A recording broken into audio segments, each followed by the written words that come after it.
അല്ല, കേരളത്തിൽ ഗവൺമെന്റ് ഉണ്ടാക്കാൻ ഞങ്ങൾക്കൊരു 35-40 സീറ്റ് മതിയോ? അന്ന് കെ സുരേന്ദ്രൻ ഇങ്ങനെ പറഞ്ഞപ്പോൾ എല്ലാവരും കളിയാക്കി. എത്ര മനോഹരമായ നടക്കാത്ത സ്വപ്നമെന്ന് പരിഹസിച്ചു.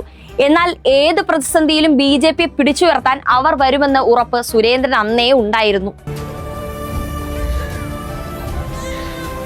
മറ്റത്തൂരിൽ കൈപ്പത്തി ചിഹ്നത്തിൽ മത്സരിച്ച് ജയിച്ച 8 കോൺഗ്രസുകാരാണ് ഒരു ഉളുപ്പും ഇല്ലാതെ BJPയുടെ താമരയിൽ ലയിച്ചത്. എന്റെ അനിയനെ ഞാൻ തല്ലും, ഒരു തെണ്ടി ചോദിക്കാൻ പാടില്ല. പക്ഷേ എന്റെ അനിയനെ ഏതെങ്കിലും ഒരു തെണ്ടി തൊട്ടാ ഞാൻ ചോദിക്കും സാറേ. കുമരകം പഞ്ചായത്തിൽ കോൺഗ്രസ് അധികാരത്തിലെത്തിയത് BJP പിന്തുണയോടെ.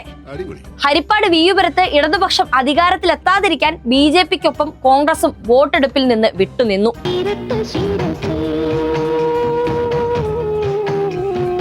നിന്ന നിൽപ്പിൽ BJP ആകാൻ കോൺഗ്രസുകാരുടെ രാഷ്ട്രീയ ധാർമ്മികത അനുവദിക്കുമോ എന്നൊരു ചോദ്യമുണ്ട്. അതിനുള്ള ഉത്തരം KPCCയുടെ മുൻ പ്രസിഡന്റ് തന്നെ നൽകിയിട്ടുണ്ട്. എനിക്ക് BJP യോജിച്ചു പോകാൻ സാധിക്കുമെന്ന് എനിക്ക് തോന്നിയാൽ I will go with BJP. അത്രേ ഉള്ളൂ, തോന്നിയാൽ അങ്ങ് പോകും. അതുകൊണ്ട് കോൺഗ്രസിന് വോട്ട് ചെയ്യുന്നവർ 2 വട്ടം ചിന്തിക്കുക.